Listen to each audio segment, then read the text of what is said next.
부패 10회차 현미경 분석 2부 첫 번째 경기는 8번 경기로 들어온 마요르카와 비아레알의 경기입니다. 저는 단통 무승부로 가보도록 하겠습니다. 폴더스의 여유가 있으신 분들은 마요르카의 승리까지 추천을 드리도록 하겠습니다. 아직 현미경 분석 1부를 보지 않으신 분들은 화면 위로 올라가는 링크를 클릭을 하시면 1부 먼저 시청을 하실 수 있습니다. 통계적인 부분은 화면을 멈추셔서 구독자 여러분들이 확인을 해 주시기 바랍니다. 살롱 코멘트로 바로 넘어가서 분석을 빠르게 진행을 하도록 하겠습니다.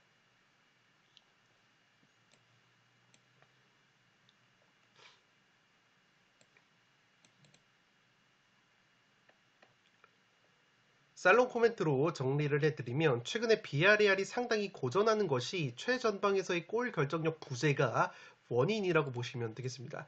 지금 보시는 통계는 비아레알의 득점 통계인데 오픈 플레이 상황에서 기대 득점이 21.65골인 것에 비해서 실제 득점은 16골에 그치고 있고 이 세트피스 역시 4.42골에 비해서 2골에 그치고 있는 비아레알이기 때문에 오픈 플레이와 세트피스 상황 모두 골 결정력이 아쉽다고 보시면 되겠습니다. 최근에 비아레알의 주포 공격수인 모레노 선수가 부상으로 이탈이 됐고 단주마라는 공격수는 토트넘으로 이적이 되면서 니콜라 잭슨까지 부상으로 빠져 있는 상황이기 때문에 굉장히 최전방 쪽에서 공격 퀄리티가 떨어져 있는 이 비아레알이라고 보시면 되겠습니다. 물론 모랄레스라는 레반테 출신의 베테랑 공격수가 있지만 이 선수 같은 경우에는 대부분 백업으로 출전을 했고 올 시즌 리그 한 골에 그치고 있기 때문에 확실히 비아레알이 빈공을 보여주고 있다고 보시면 되겠습니다. 비아레알이 최근에 세티엔 감독 체제에서 전형적으로 추구가 안 될 때의 모습이 나오고 있는데 이 점유율과 패스 숫자는 높은데 영향가가 없는 경기 내용을 보여주고 있다고 보시면 되겠습니다. 최근에 비아레알이 리그 3연패를 당했는데 득점이 딱 한 골밖에 없다고 보시면 되겠고 실점은 5골이나 되는데 확실히 룰리라는 주전 골키퍼가 시즌 도중에 아약스로 이적이 되면서 최근에는 베테랑 골키퍼 레이나 선수가 골문을 지키고 있는데 이러한 점도 수비적으로 조금은 리스크라고 보시면 되겠습니다. 이 반면에 마요르카 같은 경우에는 지금 보시는 것처럼 원정에서 패하고 홈에서는 1대0 신승을 거두는 이 퐁당퐁당 패턴을 보여주고 있는데 최근에 홈에서만 4연승을 거두고 있다고 보시면 되겠습니다. 모두 한 골차 1대0 신승으로 4연승을 거둔 마요르카인데 그만큼 마요르카가 홈에서만큼은 수비 집중력이 2배 이상 늘어나면서 특유의 롱볼을 활용한 효율적인 공격으로 상대팀을 괴롭히고 있다고 보시면 되겠습니다. 이미 올 시즌 첫 맞대결에서도 마요르카가 비아레알 원정에서 2대0으로 승리를 거뒀을 만큼 최근에 비아레알이 마요르카 특유의 밀집 수비와 롱볼을 활용한 고공 공격에 상당히 고전을 하고 있는 흐름이라고 보시면 되겠습니다. 제공권 지표면에서도 마요르카가 6위, 비아레알이 19위로 현격한 차이를 보이고 있기 때문에 비아레알 특유의 원정 기복까지 고려를 한다면 마요르카가 충분히 홈에서 홈발을 받을 만한 매치라고 생각이 됩니다. 다만 마요르카 같은 경우에는 최근에 홈 4연승이라고 말씀을 드렸는데 홈에서 과연 5연승까지 거둘까라는 의문이 들고 있고 이 비아레알은 반대로 리그에서 3연패 중인데 마요르카를 상대로 과연 4연패까지 당할까라는 의문이 있기 때문에 양팀 모두 연승과 연패가 굉장히 길다는 점에서 이 무승부 정도로 흐름을 멈출 가능성도 있지 않나 싶습니다. 마요르카 같은 경우에는 지난 비아레알전에서 1골 1도움으로 맹활약을 했었던 장신 공격수 무리키 선수가 최근에는 득점 감각이 굉장히 떨어져 있는 상황이고 이강인 선수 역시 최근에는 공격 포인트가 굉장히 없다는 점에서 이 경기는 이 저득점 무승부 구미도 당기지 않나 싶습니다. 8번 경기는 단통 무승부로 가는데 폴더스의 여유가 있으신 분들은 마요르카의 승리까지 추천을 드리도록 하겠습니다. 9번 경기는 오사수나와 레알 마드리드의 경기인데 오사수나의 단통 패배로 가보도록 하겠습니다. 이 폴더스의 여유가 있으신 분들은 무승부까지 추천을 드리도록 하겠습니다.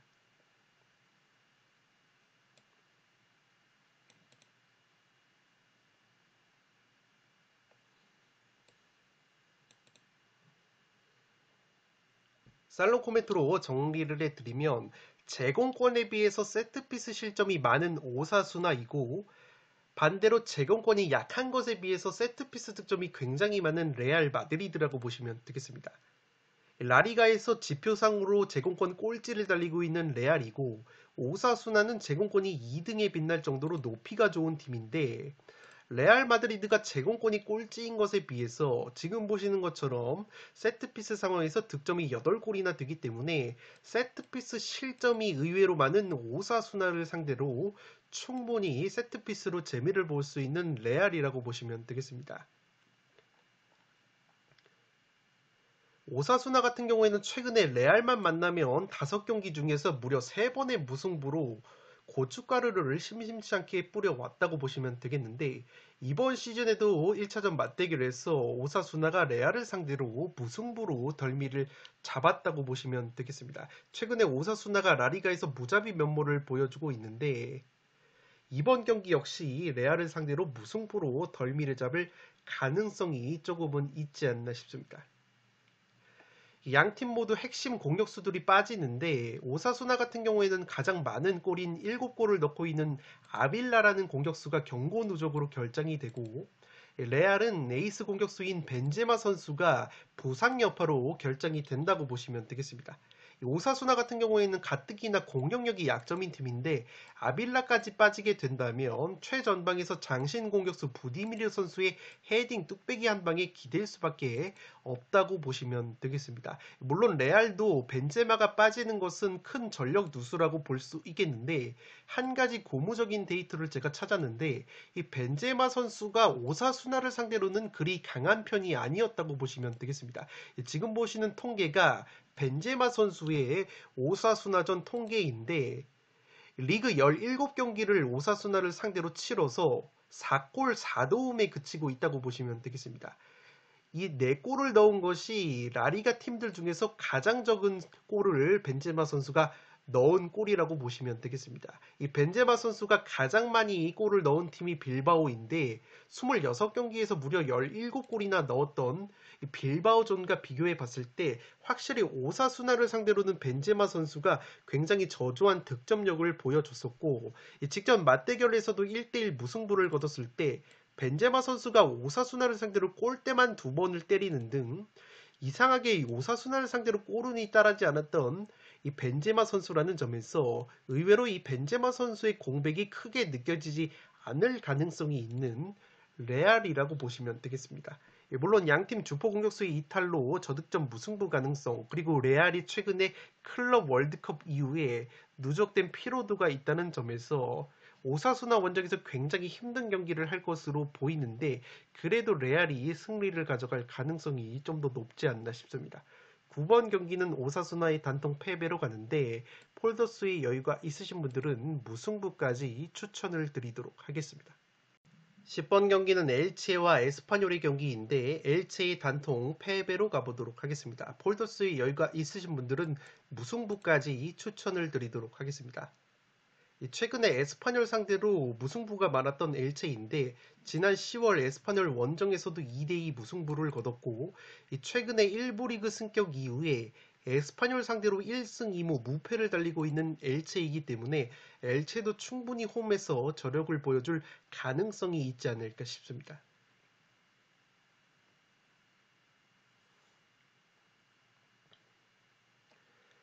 살롱 코멘트로 정리를 해드리면 이 경기도 양팀의 주포 공격수의 부상이 변수라고 보시면 되겠습니다. 엘체의 최다 득점 공격수인 페레미아 선수가 쇄골 부상으로 출전 여부가 불투명하고 에스파뇰 역시 주포 공격수 호셀루 선수가 최근에 햄스트링 여파로 결장이 되고 있다고 보시면 되겠습니다. 올 시즌 첫 맞대결에서 2대2 무승부가 나왔던 매치업인데 엘체가 에스파뇰을 상대로 세트피스로 동점골을 넣었는데 당시에도 엘체의 주포 공격수 페레미아 선수가 골을 기록을 했다고 보시면 되겠습니다. 따라서 엘체가 이 페레미아라는 공격수가 전방에 나오지 못한다면 상당히 빈공을 보여줄 가능성이 있어 보입니다. 반면에 에스파뇰은 호셀로 선수가 없어도 브레이스웨이트나 다르데, 푸아도 같이 전방 쪽에서 한 방을 보여줄 수 있는 자원이 엘체보다는 많다고 볼 수 있기 때문에 공격력적인 측면에서는 근소하게 에스파뇰이 우위를 가져가지 않을까 싶습니다.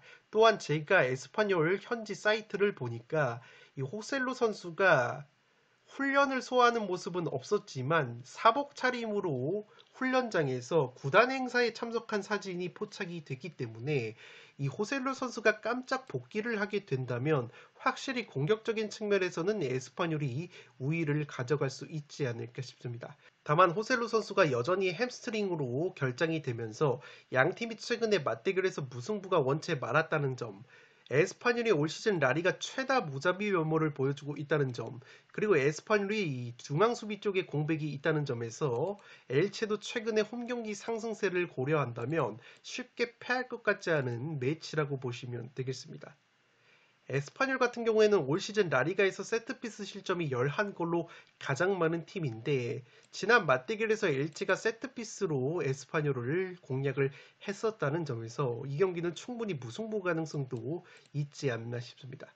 10번 경기는 엘체의 단통 패배로 가는데 투폴로는 무패를 추천드리도록 하겠습니다. 11번 경기는 맨유와 레스터의 경기인데 승패 투폴로 가르면서 레스터 쪽 이변까지 노려보도록 하겠습니다. 개인적으로 최근에 레스터 쪽 이변을 무승부로 노렸을 때 번번이 레스터의 승리가 나오면서 통수를 쳤기 때문에 이번에는 무승부를 한번 배제하고 승패로 갈라보도록 하겠습니다.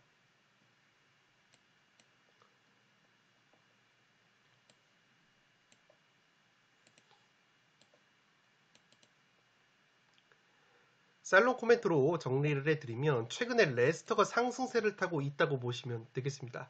에이스 미드필더인 제이미스 메디슨 선수가 부상에서 돌아왔고 공격수 이에아나초 선수가 최전방에서 맹활약을 해주고 있습니다. 또한 겨울 이적 시장에서 영입을 한 영입생들이 상당히 좋은 활약을 보여주고 있고 이 브랜든 로저스 감독 특유의 압박 전술이 상당히 잘 통하고 있다고 보시면 되겠습니다.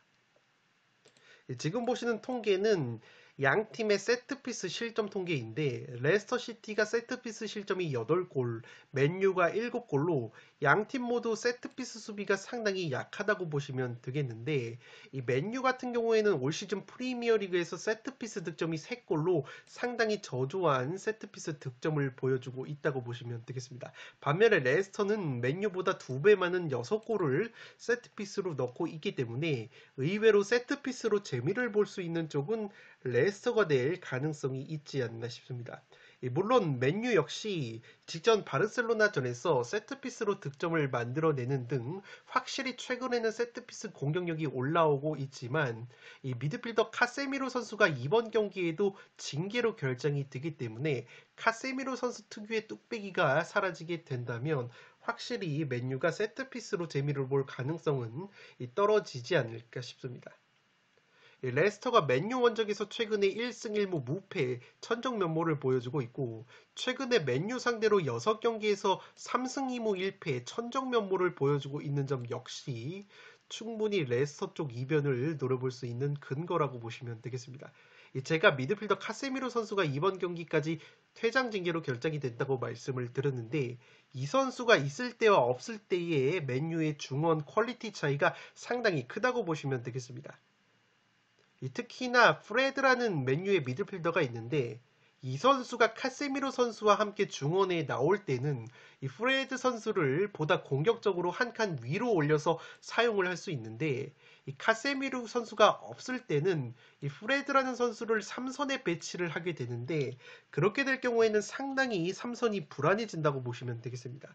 이 프레드 선수가 중원 3선에 위치를 했을 때 상대의 압박 등이 상당히 고전하면서 패스 전개 빌드업이 잘 되지 않는 약점이 있는 것이 맨유의 현 중원이라고 보시면 되겠습니다. 레스터 같은 경우에는 최근에 전방 압박 전술이 상당히 조직적으로 완성이 됐다고 말씀을 드렸기 때문에 유럽 대항전까지 치르고 돌아온 맨유가 체력적으로 열세인 상황에서 이 레스터의 압박에 프레드를 비롯한 맨유의 중원이 상당히 고전할 수 있는 매치라고 생각이 됩니다. 이 맨유의 공격수 레시포드 선수가 최근에 절정의 골 감각을 보여주고 있다는 점을 고려한다면 여전히 맨유 사이드가 우세해 보이기는 하지만 맨유가 올 시즌 유럽 대항전 이후에 치른 EPL 경기에서 2승 1무 2패의 기복을 보여주고 있다는 점 역시 레스터에게는 호재라고 보여지기 때문에 충분히 레스터 쪽 이변을 노려볼 만한 매치라고 보시면 되겠습니다. 맨유의 테나흐 감독이 최근에 수비 쪽에도 로테이션을 과감하게 돌리는데 만약에 중앙 수비수 맥과이어 선수를 로테이션의 일환으로 선발로 레스터전에 기용을 하게 된다면 이 맥과이어 선수 역시 압박에 취약한 수비수라는 점에서 맥과이어, 프레드로 이어지는 코어 라인이 레스터의 조직적인 전방 압박에 상당히 노출이 될 가능성이 있어 보입니다. 11번 경기는 승패 투폴로 가보도록 하겠습니다. 12번 경기는 라요와 세비야의 경기인데 단통 무승부로 가보도록 하겠습니다.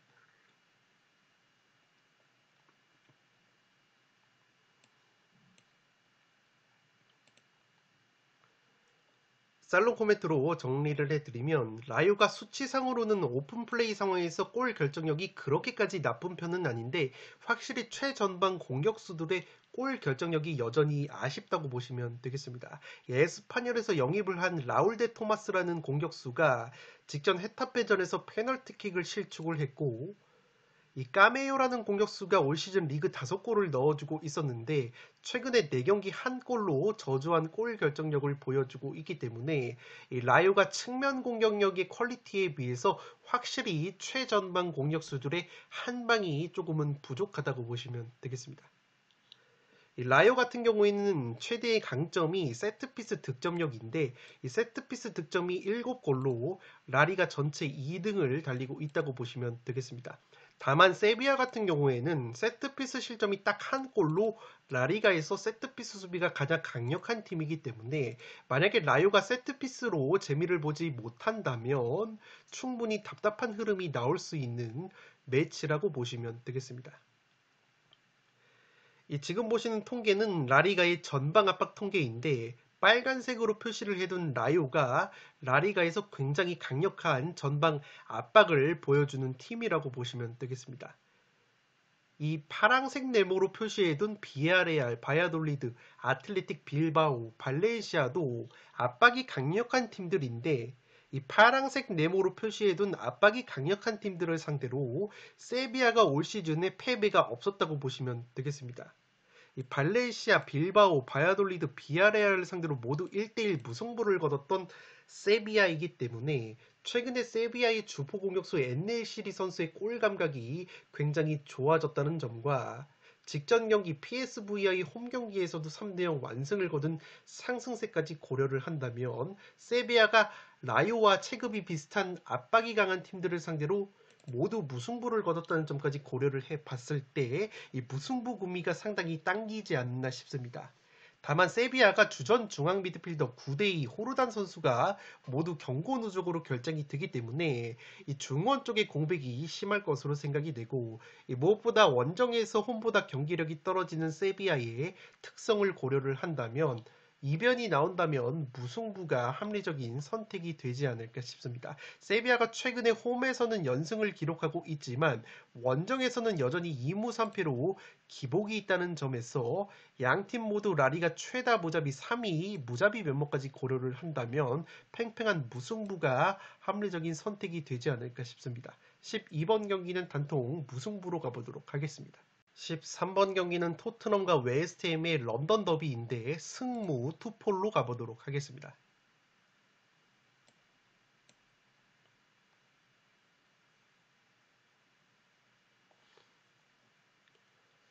살롱 코멘트로 정리를 해드리면 최근 분위기 자체가 웨스트햄이 분위기 반전에 성공을 했다고 보시면 되겠습니다. 이 토트넘 같은 경우에는 요리스 골키퍼, 미드필더 벤탄쿠르 선수가 부상으로 아웃이 되면서 공수에 걸쳐서 공백이 상당히 크게 느껴지고 있다고 보시면 되겠습니다. 웨스트햄 같은 경우에도 부상자가 상당히 많은 상황인데 상대적으로 토트넘보다는 대체 가능한 자원들이 있는 것이 바로 웨스트햄이라고 보시면 되겠습니다. 이 토트넘의 손흥민, 해리케인 선수가 전통적으로 웨스트햄 킬러 면모가 있다고 보시면 되겠습니다. 손흥민 선수가 컵대회 포함해서 웨스트햄 상대로 16경기 7골 7도움을 보여주고 있고 해리케인 역시 리그 19경기에서 11골, 4개의 도움을 웨스트햄 상대로 기록을 하고 있기 때문에 이 두 선수의 킬러 면모가 나온다면 토트넘도 충분히 홈에서 좋은 경기력을 보여줄 것으로 보이는데 확실히 손흥민 선수가 최근에 골 감각이 굉장히 떨어져 있는 것이 이 토트넘으로서는 리스크라고 보시면 되겠습니다.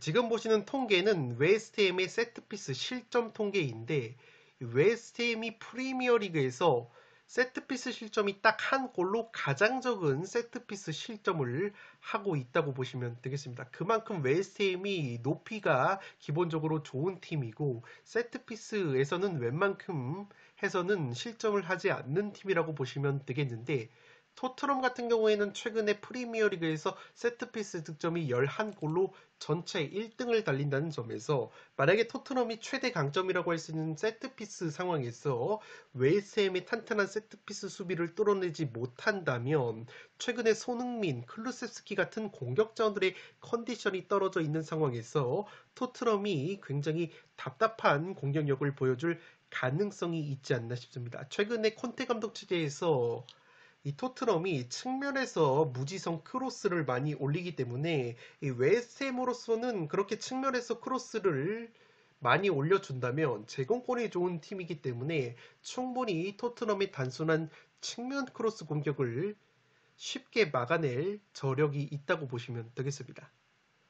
다만 최근 웨스트햄이 무자비 면모가 있고 원정에서는 현저하게 성적이 떨어진다는 점, 토트넘이 그래도 웨스트햄과의 런던 더비 홈 경기에서는 전적이 좋았다는 점을 고려한다면 이 무승부 정도가 합리적인 이변 선택지가 되지 않을까 싶습니다. 확실히 라이스와 소우책이 버티고 있는 웨스트햄의 중원 퀄리티가 벤탄쿠르가 부상으로 빠져있는 토트넘보다 훨씬 우위라고 생각이 들기 때문에 이 경기는 토트넘이 상당히 어려운 경기를 할 가능성이 높아 보입니다. 13번 경기는 승무 투폴로 가보도록 하겠습니다.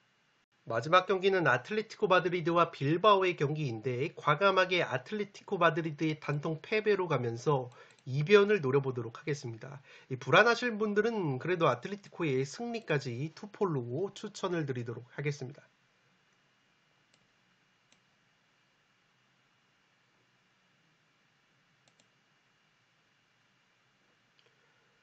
살롱 코멘트로 정리를 해드리면 왠지 이 경기는 빌바오 쪽 이변을 한번 노려보고 싶은 경기라고 보시면 되겠습니다. 아틀레티코 특유의 홈 경기 통수 그리고 빌바오 정도의 전력에 비해서 현재 역배 투표율이 10%밖에 되지 않기 때문에 한번 과감하게 빌바오 쪽 배팅을 들어가 볼 만한 매치이지 않나 싶습니다. 올 시즌 아틀레티코가 홈에서 4승 3무 3패, 원정에서 7승 2무 2패로 확실히 홈에서 기복이 있는 모습을 보여주고 있는 아틀레티코이고 특히 올 시즌 홈 경기에서만 4번의 퇴장자가 나왔던 아틀레티코라고 보시면 되겠습니다. 최근에 빌바오의 맞대결 4번 중에서 아틀레티코가 2번의 홈 경기에서 퇴장자가 나왔었던 만큼 이번에 홈 경기에서도 아틀레티코가 충분히 퇴장 변수가 있지 않을까 싶습니다. 직전 경기에서도 수비수 사비치 선수가 퇴장을 당하면서 셀타비고를 상대로 상당히 어려운 경기를 했었던 아틀레티코이기 때문에 이번 경기 충분히 퇴장 악령이 부활할 가능성이 있지 않나 싶습니다. 다만 이번 경기 심판 주심은 라리가 9경기에서 레드카드 발급이 딱 한 번밖에 없었던 상대적으로 관대한 심판이라는 점은 아틀레티코에게는 호재라고 볼 수 있겠습니다. 최근에 아틀레티코의 공격 콤비인 그리즈만과 모라타 선수가 한창 좋았을 때보다는 공격의 날이 조금은 무뎌져 있고 무엇보다 아틀레티코라는 팀이 세트피스 한 방이 있는 팀인데 빌바오가 세트피스 수비가 라리가에서 가장 좋은 팀이라고 보시면 되겠습니다. 세트피스 실점이 딱 한 골로 최소 실점 공동 1위를 달리고 있는 팀이기 때문에 빌바오를 상대로 아틀레티코가 세트피스로 의외로 재미를 보지 못할 가능성이 있다고 보시면 되겠습니다. 반면에 빌바오는 최근에 산세트나 윌리엄스 형제의 골 감각이 살아나고 있는데 특히나 제가 주목하고 싶은 선수는 이 산세트라는 젊은 자원인데 이 선수가 최근에 2경기에서 4골을 넣어주면서 빌바오의 연승을 견인을 했다고 보시면 되겠습니다.